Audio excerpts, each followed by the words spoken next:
Hi, I'm Daniel. I work in the communications department at NatureMade, and joining me today is Dr. Susan Mitmesser. She heads scientific research for NatureMade in its portfolio of products, including Nourish, which is our new personalized vitamin and supplement subscription service. Hi, Susan.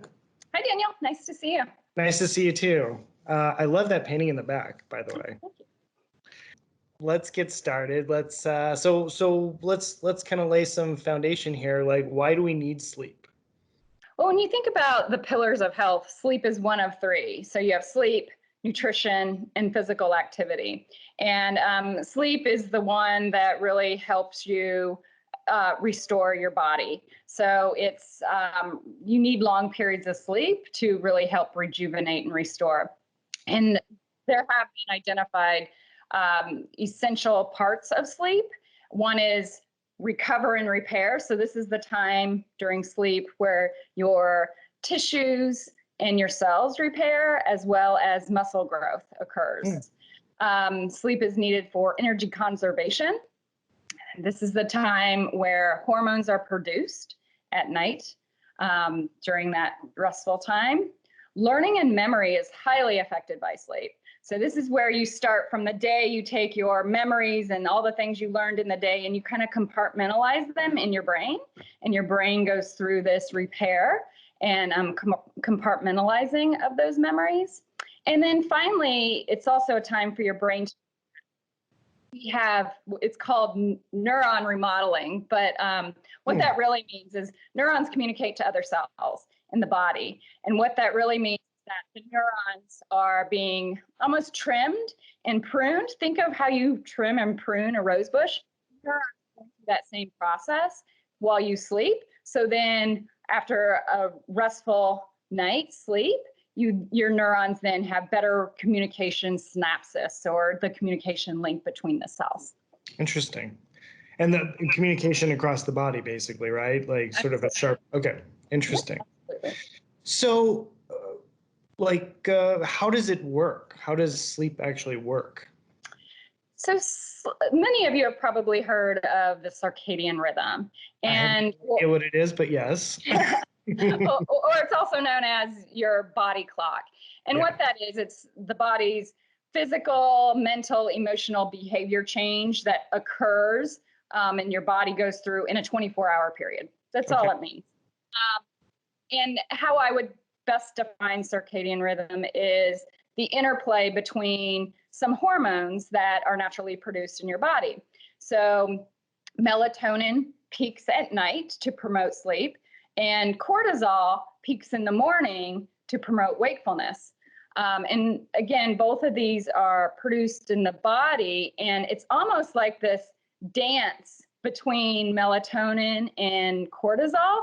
So, you know, around as light begins, the sun goes down, melatonin levels raise and cortisol levels decrease.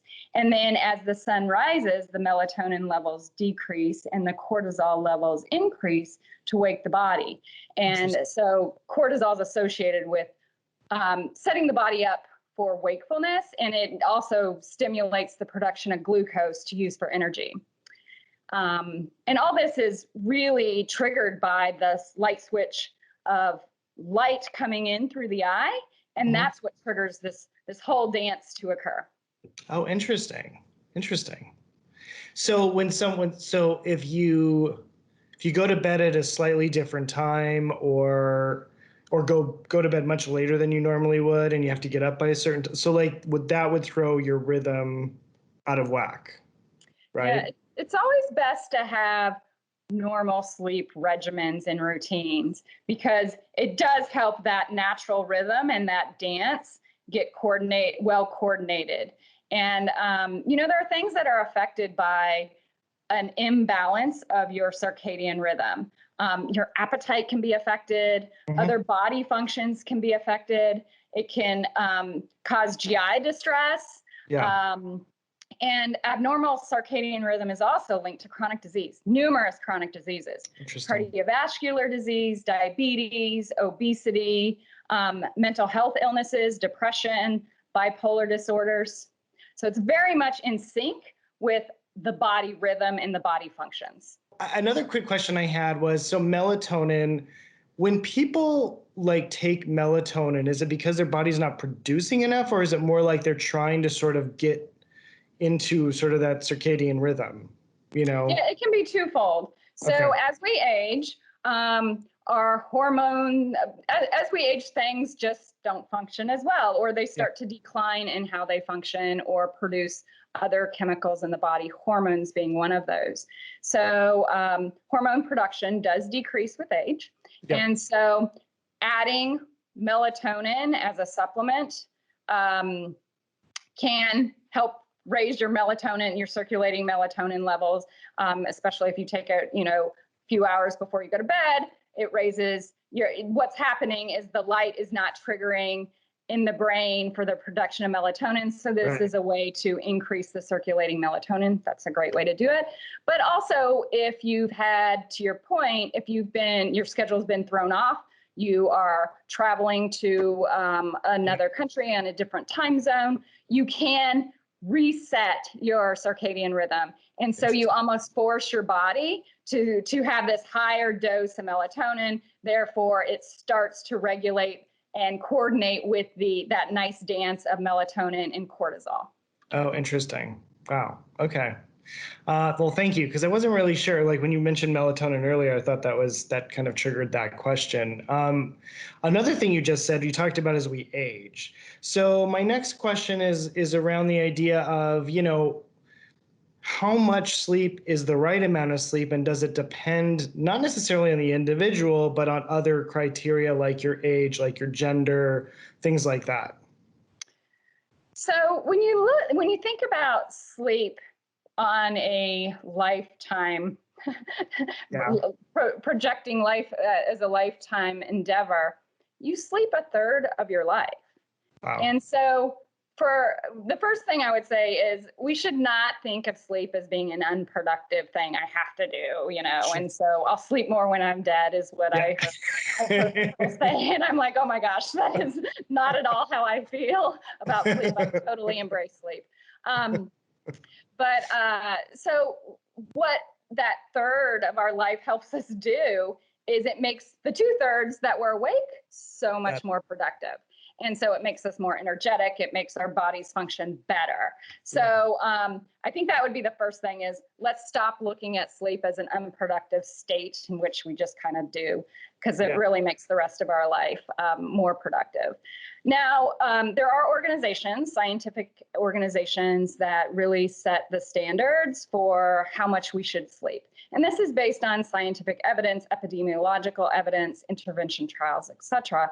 So really based on the evidence out there. And one of the best ones is the National Sleep Foundation. Mm-hmm. And these guidelines are set by age, not gender, but by age.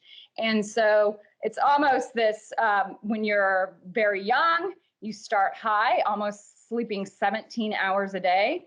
And then as you age, it kind of stair steps down to when you're an elder, you can sleep 7 to 8 hours is what's recommended. Okay. So when you think about an adult 18 to 65, the recommendation is 7 to 9 hours. Okay. Good. Then I'm in the good range. I'm in the good range. Great. Me too. And also, I would think high of the good range. Well, I think it also, and I'm gonna say this, and you could correct me if I'm wrong. The personalization piece almost feels like you kind of know. I mean, if you're sluggish, if you're not focused, if all these things are happening and you're only getting 6 hours sleep, then obviously that's a place to immediately kind of address in terms of trying to get more sleep, because that could improve those other things. Yeah, Daniel, one of the things we've talked about in the past in these videos is self-reflection. Yeah. Reflecting on what I put into my body, but you also have to do some self-reflection on your sleep hygiene as well. How often am I waking in the night and I can't get back to sleep? What's my average sleep time? And so forth. So really starting with some self-reflecting. And nowadays, it's quite easy with devices that can measure your sleep and wake cycles. So hopefully people can get at least some data to make some modifications. Okay, interesting. Well, so that was sort of it for today. Thank you so much for answering all those questions. I feel like I learned a lot. I hope everyone else who's watching this did as well. Great. So thank you, and we will be back for another video soon, diving into a little bit more around sort of what happens when you don't get enough sleep, because I think there's sort of a lot of information there to unpack. Yeah, absolutely. All right. Well, have a good rest of your day, and I promise no more unfair questions. It's all right. Bye. Bye.